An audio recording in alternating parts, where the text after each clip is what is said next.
दोस्तों मेरे चैनल पर आपका स्वागत है। आज बिहार चौकीदार वैकेंसी का अपडेट हम आपको दे रहे हैं कि बिहार चौकीदार भर्ती है, उसका क्या अपडेट है। तो चलिए शुरुआत करते हैं।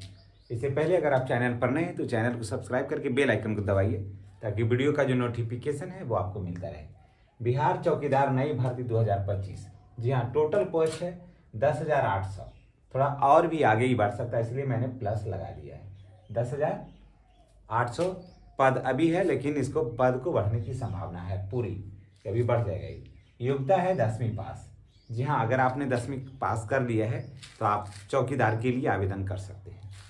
और काफ़ी अच्छा पेमेंट भी है, काम भी ज़्यादा कोई कठिन नहीं है, आप लोग तो देख ही रहे हैं। और इसके साथ है ना कि स्थानीय भाषा का ज्ञान होना चाहिए, प्लस साइकिल चलाना आना चाहिए, प्लस साइकिल चलाने का भी ज्ञान होना चाहिए। एक स्थानीय भाषा का है, जैसे भोजपुरी है जानते हैं, मगही जानते हैं, या कोई भी ऐसी भाषा है जो जानते हैं, तो आपको स्थानीय भाषा का ज्ञान होना चाहिए। एज जो है जनरल और ईडब्ल्यूएस को 18 से लेकर के 37 वर्ष। अगर आप जनरल हैं या ईडब्ल्यूएस हैं तो आपको 18 से लेकर के 37 वर्ष।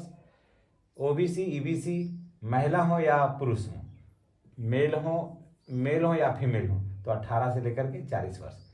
फीमेल में जनरल और ईडब्ल्यूएस की भी महिलाएं आ जाएगी इसमें, यानी कि जनरल ईडब्ल्यूएस की महिला, ओबीसी, ईबीसी, महिला और पुरुष दोनों का उम्र जो है 18 से लेकर के 40 वर्ष होना चाहिए।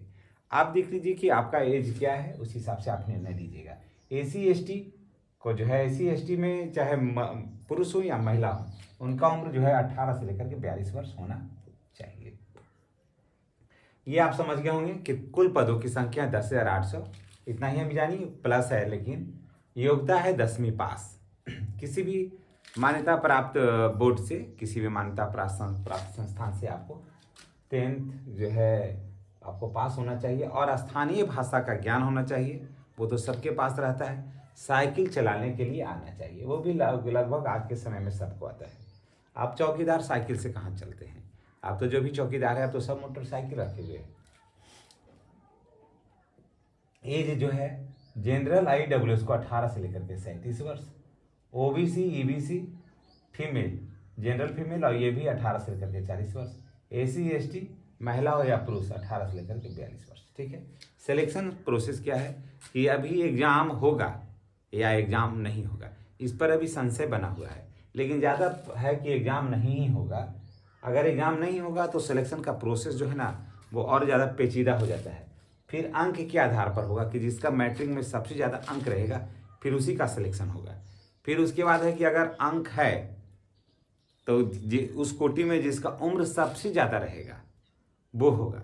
अगर उम्र भी समान हो गया तो अल्फ़ाबेटिकल होगा, जिसका ए अक्षर से शुरुआत होगा फिर उसका सिलेक्शन होगा। समझ गए?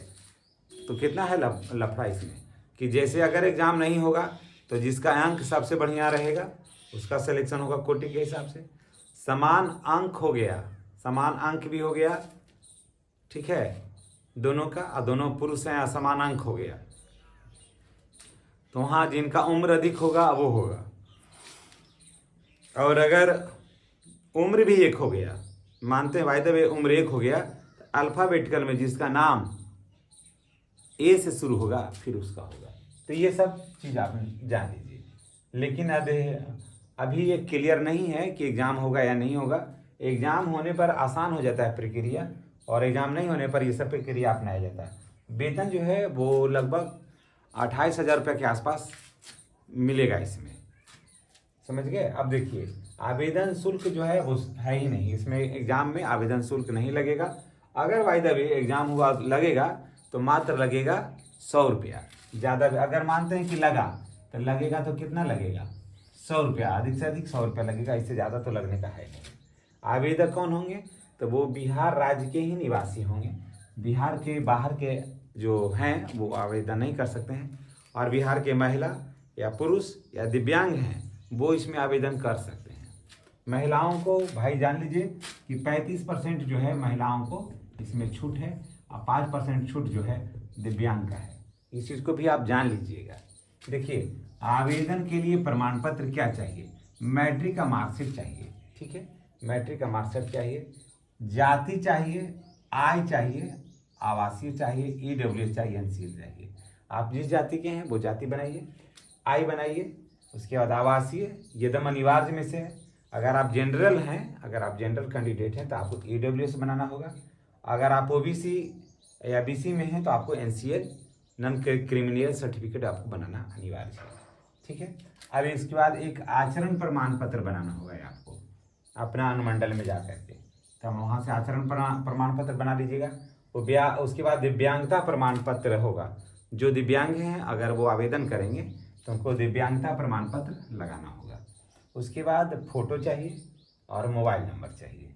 ये चाहिए आवेदन करने के लिए, है ना, ये आवेदन करने के लिए चाहिए। कारण कि बहुत सारे बच्चे कह रहे थे कि सर चौकीदार के लिए कोई अपडेट है तो बताइए, या फिर चौकीदार पर एक वीडियो बनाइए। तो मैं उन बच्चों के मांग पर मैं ये वीडियो लेकर आया हूँ। अब देखिए काम क्या है, बच्चों ने कमेंट किया था कि सर चौकीदार का काम क्या है। चौकीदार का तो इतना काम है कि अभी बिहार में शराबबंदी है, समझ गए। वो सब जानकारी इकट्ठा करना रहता है चौकीदारी को। और अभी शराब माफिया जो है, चाहे शराब जो लोग बेच रहे हैं, उसमें चौकीदार लोग भी को जानकारी रहती है कि कहाँ से कहाँ शराब बिकता है। तो बात को सार्वजनिक ना हो छुपाने के लिए लोग कनेक्ट रहते हैं चौकीदार से और उनको कुछ प्रलोभन देते हैं जिससे कि उनका बात जो है वो सार्वजनिक नहीं हो, या फिर इन्हीं लोगों के सहमति से भी आगे काम होता है। ये सब कई बात है। और देखिए काम क्या है, क्षेत्र के किसी भी घटना की जानकारी देना। कोई भी घटना अगर क्षेत्र में घट रही है तो उसकी जानकारी जो है वो देना है। मानते हैं कि आग लग गया, किसी का मर्डर हो गया, या किसी में कोई ऐसी अप्रिय घटना हो गई जिससे कि शांति व्यवस्था भंग होने वाली है, तो इस सब चीज़ की जानकारी देना। शांति व्यवस्था बनाए रखना ताकि आपस में जातिगत मनमुटाव नहीं हो, या कोई राग द्वेष नहीं हो, सांप्रदायिक दंगा नहीं हो, तनाव नहीं हो। ये सब शांति व्यवस्था बनाए रखने में इसको सहयोग देना है। और यहाँ क्या गतिविधि हो रही है वो थाने को ले जाके इन्फॉर्मेशन देना है। उसके बाद डॉक्यूमेंट्स वेरीफाई करवाना है। जैसे मानते हैं किसी को पासपोर्ट है या कुछ ऐसा बात है, या कैरेक्टर है, मानते हैं थाना में गया कैरेक्टर बनवाने, तो थानेदार को थोड़ी पता है कि किसका क्या कैरेक्टर, तो उस पंचायत का दे देता है चौकीदार को कि देखिए कि लड़के का क्या है स्थिति, है ना। तो डॉक्यूमेंट्स वेरीफाई करवाना। उसके बाद आवेदन जो है सितंबर के लास्ट में आएगा। सितंबर के लास्ट में इसका आवेदन आने वाला है। तो दोस्तों ये जानकारी कैसी लगी है कमेंट करके बताइएगा। अगर आप चौकीदार में आवेदन करना चाहते हैं तो ये आपके लिए बहुत बेहतर अवसर है। ज़्यादा पढ़े लिखे की भी जरूरत नहीं है, और वेतन भी यहाँ पर ठीक है। यानी कि आप देख लीजिए कि बिहार विद्यालय सहायक और परिचारी से कार्यालय सहायक की सबकी वैकेंसी है, या फिर जीविका का चल रहा है, ये सारे को देखिए योग्यता लगभग एक जगह ऐसा, लेकिन सब में वेतन ये सबका बढ़िया है। इसलिए ये सब पर भी नज़र लोगों को रखना चाहिए जो आवेदन करना चाहते हैं। बाकी देखिएगा कि आपकी क्या राय है, आपकी क्या मर्जी है, आप आवेदन कहाँ करना चाहते हैं, ये सब बात को आप देखिएगा।